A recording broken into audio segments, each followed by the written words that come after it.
Well, I think we were like sisters. My husband and I followed Anais's career for many years. I was most intrigued by her life. I was her protege.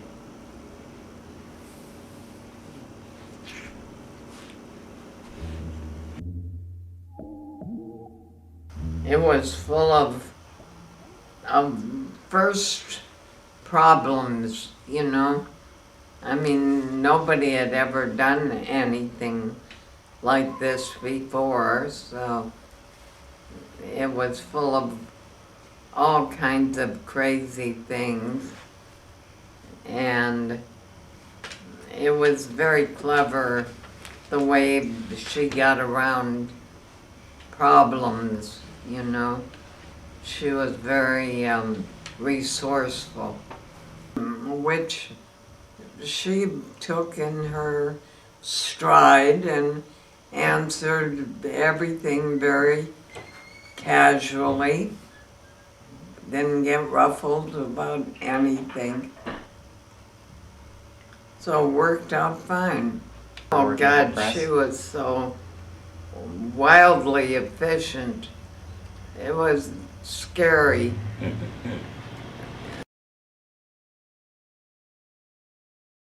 How many days to record her? Yeah. Must have been about 10 days. It was a very slow process.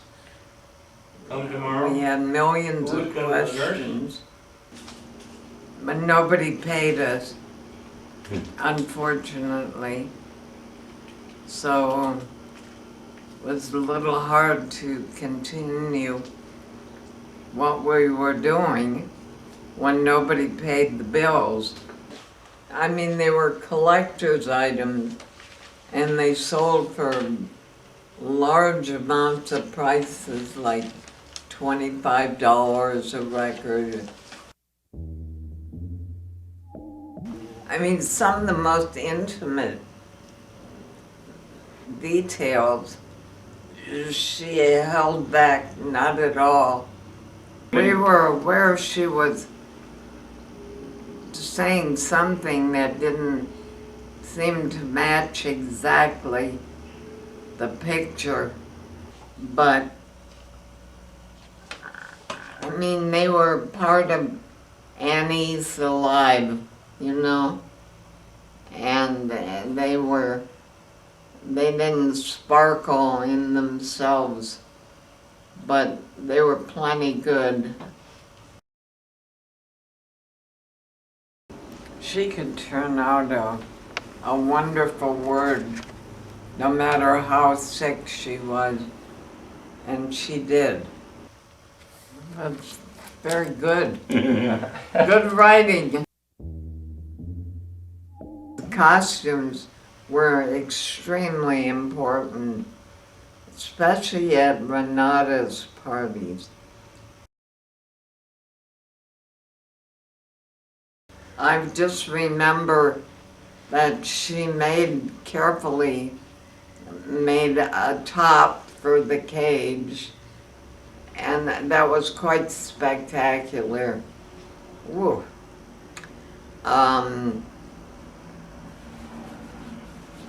And Annie's really came across magnificently. The scene was fascinating. I mean, because everybody who was anybody in the artistic world was there. I mean, like John Cage and all the musicians. She was always on camera. Annie's was, you know. And everything she did was a gem in its way.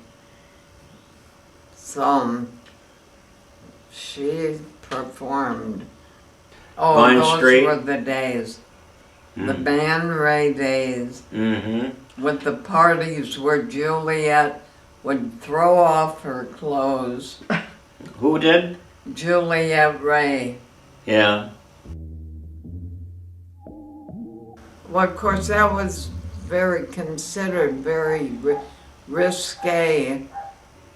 Those were very shocking times because the medical profession was certainly not involved in what they were doing.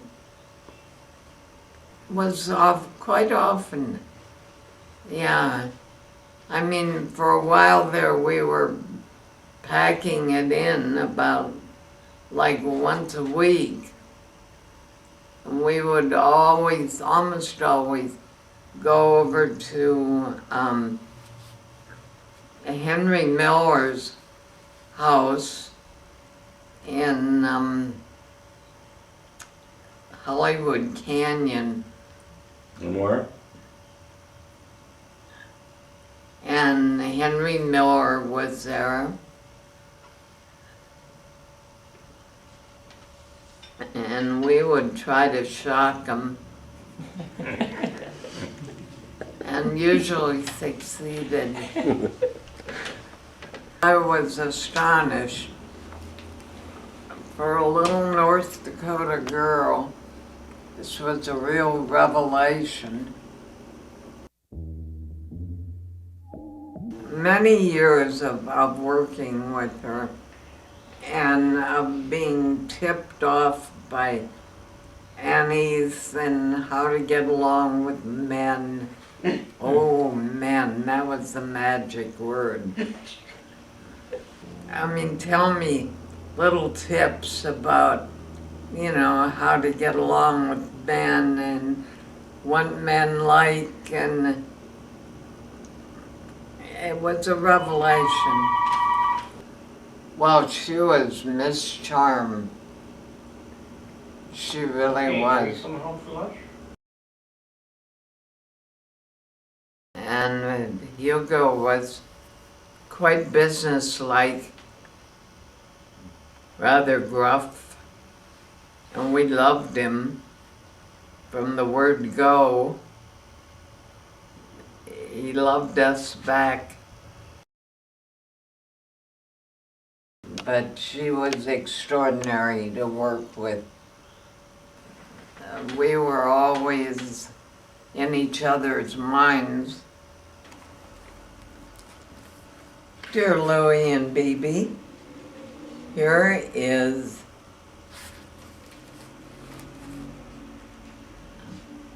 a parallel between your music,